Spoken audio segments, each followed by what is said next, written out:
नमस्कार प्यारे विद्यार्थियों। आज हम बात करेंगे एनिमल रिप्रोडक्शन यानी कि गायनोकोलॉजी के क्वेश्चन आंसर की। तो देखो, इसमें पहला क्वेश्चन है कि सोमेटोट्रोपिन हार्मोन है, तो सोमेटोट्रोपिन हार्मोन किसे बोलते हैं? जीएच को बोलते हैं। और क्या बोलते हैं? इसको ग्रोथ हार्मोन बोलते हैं, ठीक है ना। दूसरा क्वेश्चन है कि यूटेराइन इनर्शिया का उपचार है, तो यूटेराइन इनर्शिया किसे कहते हैं?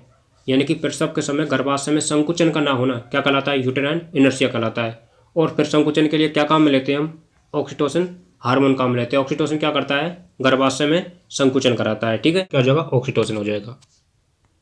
अगला क्वेश्चन है कि भ्रूण के आरोपण के लिए गर्भाशय को तैयार करने वाला हार्मोन कौन सा है? तो वो कौन सा हो जाएगा? प्रोजेस्टेरोन हार्मोन हो जाएगा, ठीक है ना। देखो, अगला क्वेश्चन है कि मादा को हीट में लाने के लिए जिम्मेदार हार्मोन कौन सा है? तो हीट के लिए जिम्मेदार हार्मोन कौन सा हो जाएगा?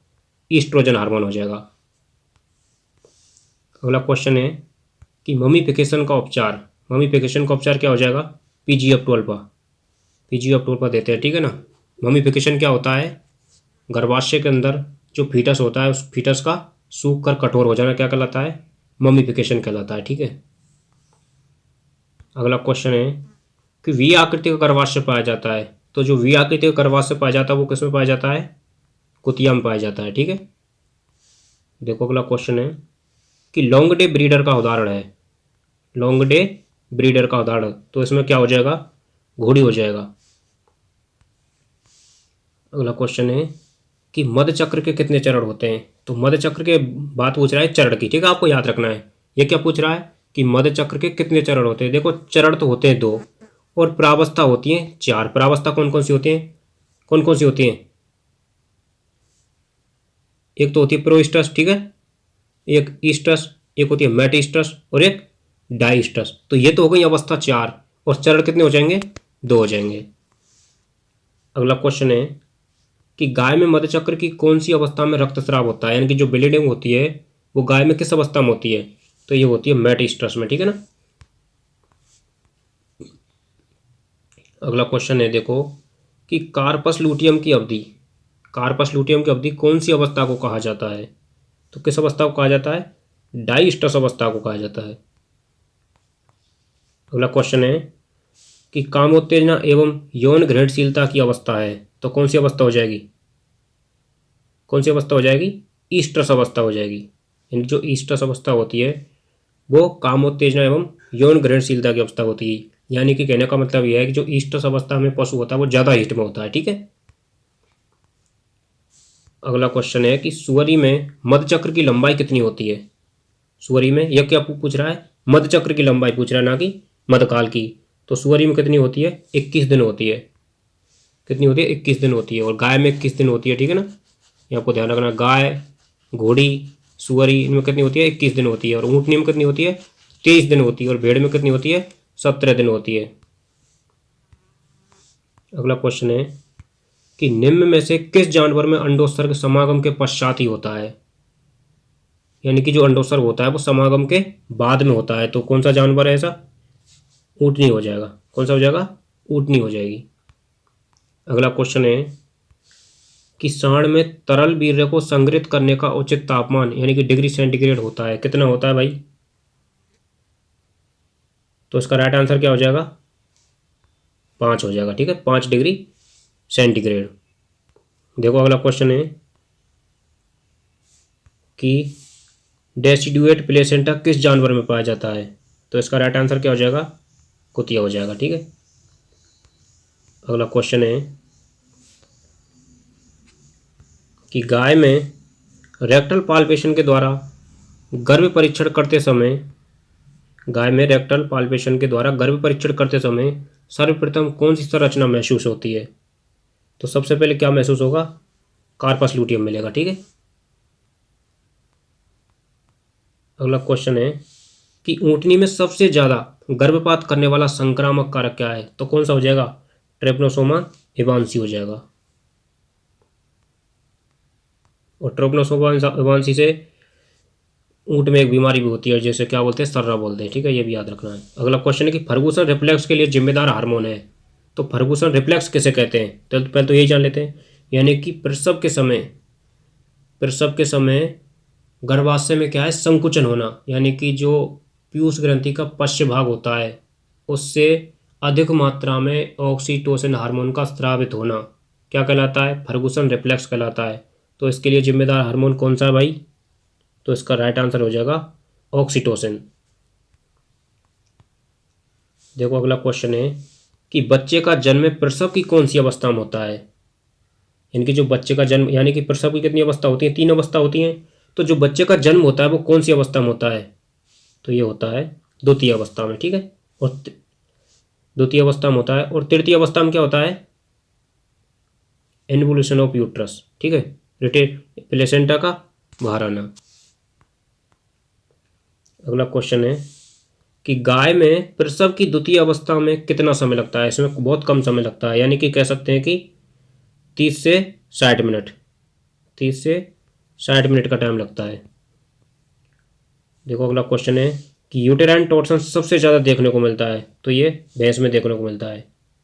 यूटेराइन टॉर्सन जो देखने को मिलता है वो सबसे ज़्यादा किस में देखने को मिलता है? भैंस में देखने को मिलता है। यूटेराइन टॉर्सन क्या होता है? गर्भाशय का अपने लंबे अक्ष पर घूम जाना क्या कहलाता है? यूटेराइन टॉर्सन कहलाता है। देखो अगला क्वेश्चन है कि प्रसव के समय कौन से हार्मोन की सांद्रता रक्त में कम हो जाती है? यानी कि जो प्रसव होता है तो कौन से हार्मोन की सांद्रता होती है वो रक्त में कम हो जाती है? तो सबसे पहले तो यही जान लेते हैं कि जो प्रसव को बनाए रखने वाला जो हार्मोन कौन सा है? प्रोजेस्टेरोन है। अब प्रसव होगा तो उसकी क्या मात्रा कम होगी? तो इसका आंसर क्या आ जाएगा? प्रोजेस्टेरोन। यानी कि प्रोजेस्टेरोन को क्या बोलते हैं? प्रेगनेंसी मेंटेन हार्मोन बोलते हैं, ठीक है। तो जब प्रसव होता है तो इसकी जो सांद्रता होती है रक्त में कम हो जाती है और ईस्ट्रोजन की सांद्रता बढ़ जाती है, ठीक है। तो इसका राइट आंसर क्या हो जाएगा? प्रोजेस्टेरोन हो जाएगा। अगला क्वेश्चन है कि लूटियल सिस्ट का लक्षण है, लूटियल सिस्ट का लक्षण है, तो इसका राइट आंसर क्या हो जाएगा बताइए? तो लूटियल सिस्ट का जो लक्षण है वो क्या है? एनिस्टस है। एनिस्टस का मतलब क्या होता है? मादा पशु का हिट में ना आना, ठीक है ना, क्या कहलाता है? एनिस्टस कहलाता है। अगला क्वेश्चन है कि सांड में शुक्र जनन की पूर्ण प्रक्रिया में कितना समय लगता है? सांड में शुक्र जनन की पूर्ण प्रक्रिया में, तो इसका राइट आंसर क्या हो जाएगा? 64 दिन लगते हैं, ठीक है। देखो अगला क्वेश्चन है कि एक प्राथमिक स्पर्मेटोसाइट से कितने शुक्राणु बनते हैं? एक प्राथमिक स्पर्मेटोसाइट यानी कि एक प्राथमिक शुक्राणु कोशिका से कितने शुक्राणु का निर्माण होता है? तो इसका राइट आंसर क्या हो जाएगा? 4 हो जाएगा। 4 शुक्राणुओं का निर्माण होता है, ठीक है ना। तो ये आंसर इसका सही हो जाएगा। अगला है कि एक प्राथमिक oocyte से कितने अंडे बनते हैं? एक यानी कि एक जो प्राइमरी oocyte होती है उससे कितने अंडे बनते हैं? तो देखो एक से एक ही बनता है, आपको ध्यान रखना है ये बात, ठीक है। अगला क्वेश्चन है कि शुक्राणुओं का संग्रहण कहाँ होता है? यानी कि जो शुक्राणु का जो संग्रहण होता है वो कहाँ होता है? एपिडिडाइमिस में होता है। कहाँ होता है? एपिडिडाइमिस यानी कि अधिवृषण में होता है। देखो अगला क्वेश्चन है कि बुल्बस ग्लैंडिस किस में पाया जाता है? जो बुल्बस ग्लैंडिस होता है वो किस में पाया जाता है? तो ये पाया जाता है कुत्ते में। किस में पाया जाता है? कुत्ते में पाया जाता है। अगला है कि वीर्य एकत्रण की यानी कि सीमन कलेक्शन की सबसे अच्छी विधि कौन सी है? तो ये हो जाएगी कृत्रिम योनि। कौन सी हो जाएगी? कृत्रिम योनि हो जाएगी, ठीक है ना। देखो 30वां क्वेश्चन है कि सांड को वीर्य एकत्रण के लिए ट्रेनिंग देना कब शुरू करते हैं? यानी कि सीमन कलेक्शन के लिए जो ट्रेनिंग देना शुरू करते हैं वो कब करते हैं? 18 माह की उम्र पर करते हैं। 18 माह की उम्र पर करते हैं, ठीक है। अगला है कि कृत्रिम योनि का डेनिस मॉडल किस में पाया जाता है? कृत्रिम योनि का जो डेनिस मॉडल होता है वो किस में पाया जाता है? सांड में पाया जाता है। किस में पाया जाता है? सांड में पाया जाता है। अगला क्वेश्चन है कि समागम के लिए जरूरी कामोत्तेजना कहलाती है, तो ये क्या कहलाएगी? लिबिडो। लिबिडो क्या बोलते हैं? कामोत्तेजना, सेक्सुअल डिजायर। अगला क्वेश्चन है कि सेशन का प्रीप्यूस से बाहर ना आना क्या कहलाता है? सेशन का प्रीप्यूस से बाहर ना आना क्या कहलाता है? फीमोसिस कहलाता है। और बाहर निकले हुए सेशन का वापस ना जाना क्या कहलाता है? पैराफीमोसिस कहलाता है। देखो अगला क्वेश्चन है कि वीर्य में जिंक की सांद्रता बढ़ने की वजह से शुक्राणु में कौन सा विकार होता है? इनकी वीर्य में जो जब जिंक की सांद्रता बढ़ जाती है तो कौन सा डिफेक्ट उत्पन्न हो जाता है? तो इसका राइट आंसर क्या हो जाएगा? डैग डिफेक्ट। क्या हो जाएगा? डैग डिफेक्ट हो जाएगा। बहुत ही अच्छा क्वेश्चन है। अगला क्वेश्चन है कि कुत्ते में पाई जाने वाली एकमात्र सहायक जनन ग्रंथि है, यानी कि कुत्ते में एक ही जनक जो सहायक जनन ग्रंथि पाई जाती है वो कौन सी है, तो वो हो जाएगी प्रोस्टेट, यानी कुत्ते में क्या पाई जाती है, प्रोस्टेट ही पाई जाती है। ठीक है। अगला है कि नर्स सेल किसे कहते हैं, नर्स सेल, ये बहुत ही अच्छा क्वेश्चन है।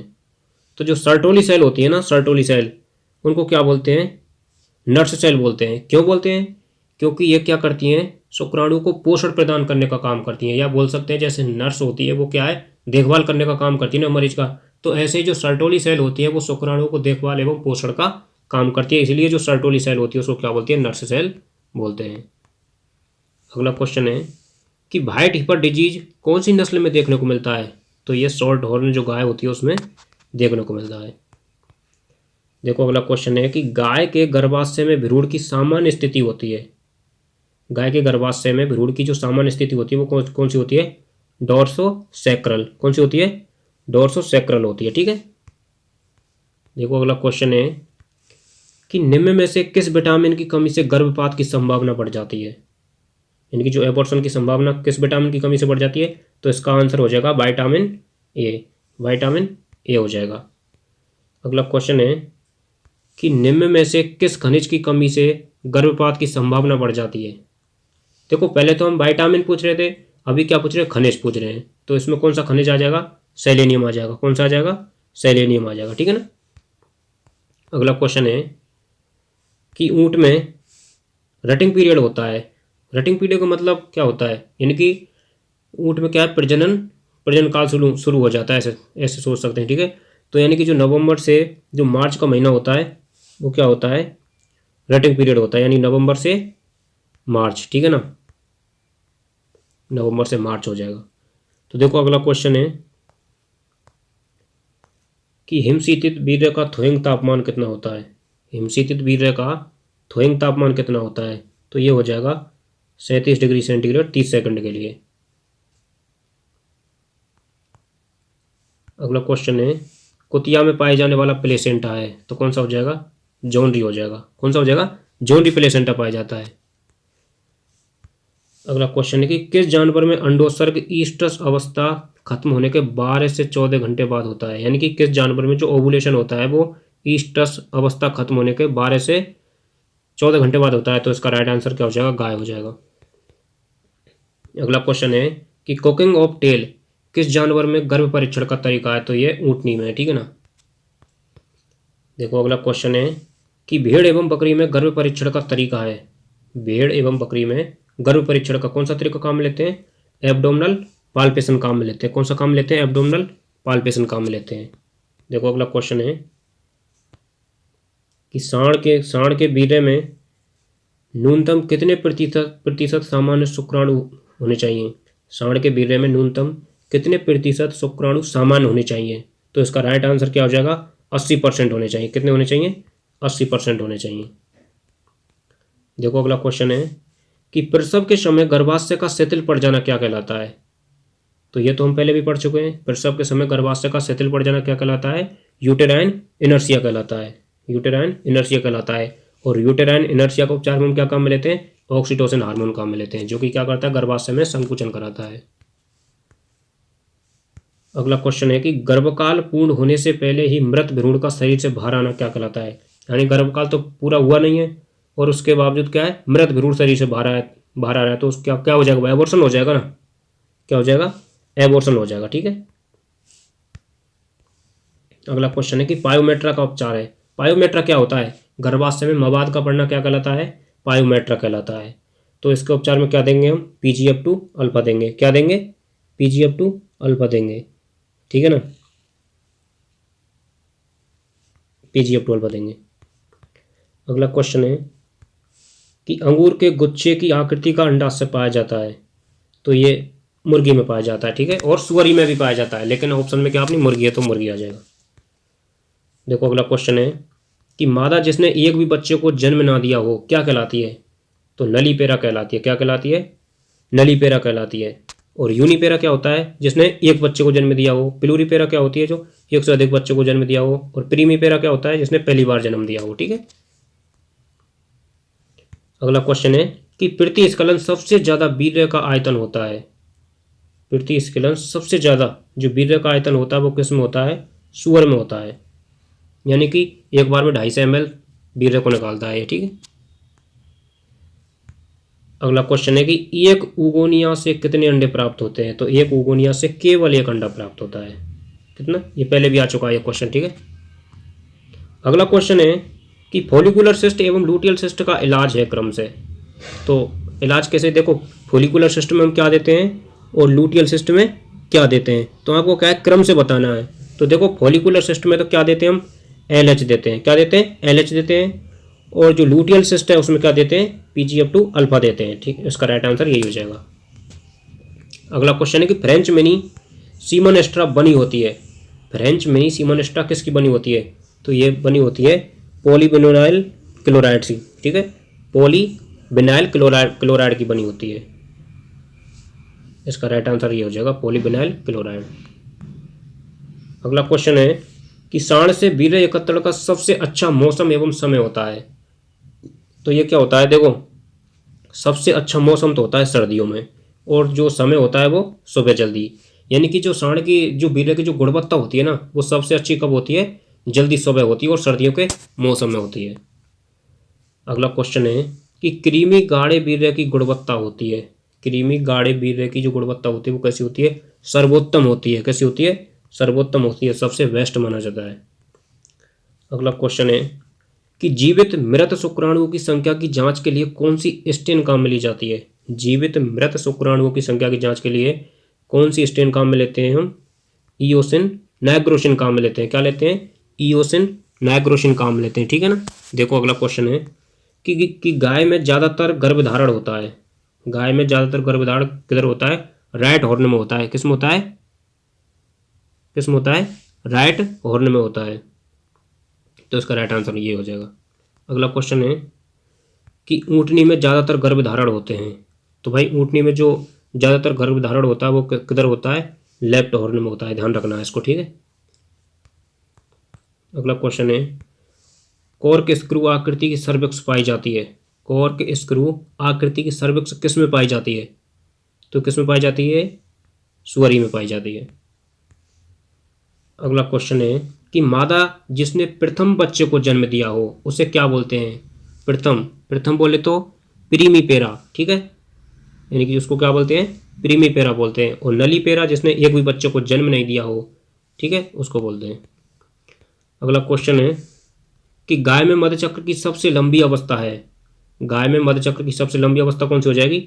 डाइस्टस हो जाएगी। कौन सी हो जाएगी? डाइस्टस हो जाएगी। देखो, अगला क्वेश्चन है कि कुतिया में मध्यचक्र की कौन सी अवस्था अनुपस्थित होती है?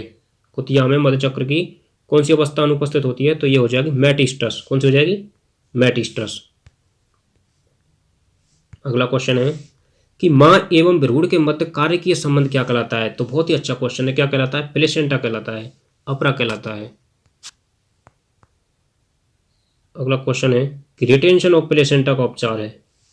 रिटेंशन ऑफ प्लेसेंटा का उपचार। तो सबसे पहले तो यही बात कर लेते हैं कि रिटेंशन ऑफ प्लेसेंटा क्या होता है।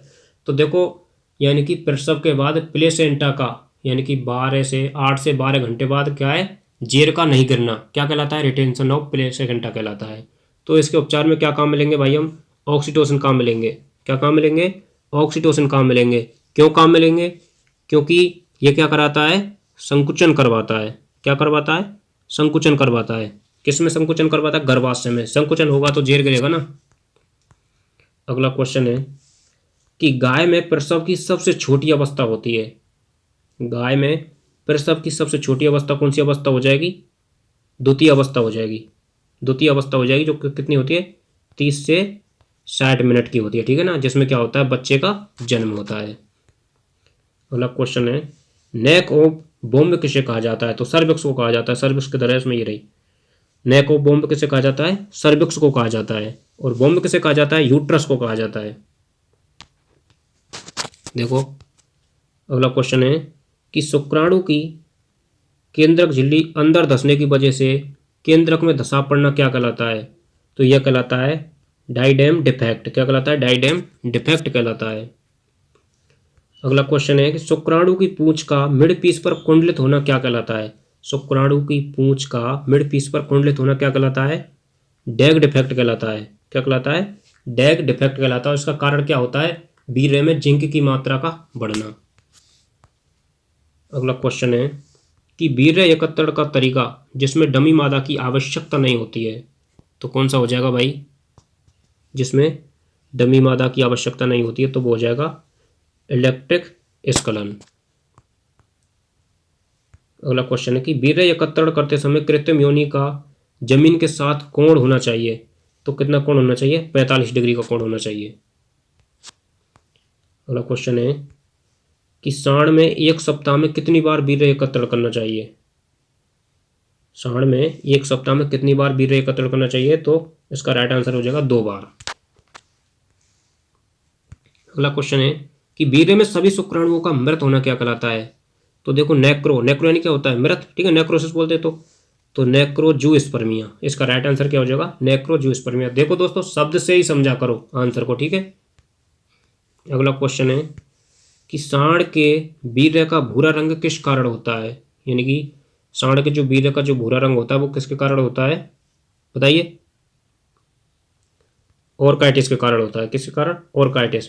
ऑर्काइटिस क्या होता है। इन्फ्लामेशन ऑफ टेस्टिज, यानी कि वृषणों में सूजन आना क्या कहलाता है। ऑर्काइटिस कहलाता है।